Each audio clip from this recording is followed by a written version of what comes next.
పవన్ని CM చేసేదాకా అలుపెరగని పోరాటం చేయాలి, నిర్విరామ కృషి చేయాలి. ఇది దుబాయ్లో జనసేన నేతలు ఇచ్చిన పిలుపు.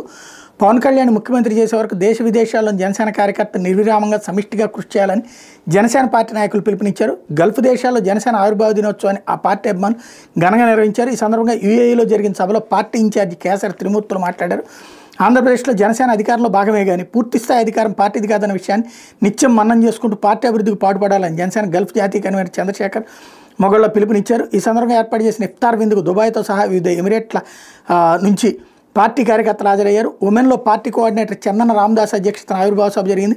అదేవిధంగా సౌదీ అరేబియాలోని అల్ ఖోబర్లో జనసేన నాయకురాలు సంధ్యా గౌరీశంకర్ నివాసంలో సమావేశమైన పార్టీ కార్యకర్తలు రానున్న 4 ఏళ్ల పాటు ప్రతి ప్రవాసీ తమ నియోజకవర్గాల్లోని సమస్యల పట్ల ప్రతిస్పందించాలని, అలాగే ఎడారిలో ఉన్న స్థానికులతో మమేకం కావాలని సూచించారు. కువైట్లో జరిగిన కార్యక్రమంలో పార్టీ అధ్యక్షుడు రామచంద్ర నాయక్ పతాకావిష్కరణ చేసి పార్టీ లక్ష్యాన్ని వివరించారు. ఈ సందర్భంగా ఏర్పాటు చేసిన ఇఫ్తార్ విందుకు తెలుగుదేశం పార్టీ నాయకులు కూడా హాజరయ్యారు.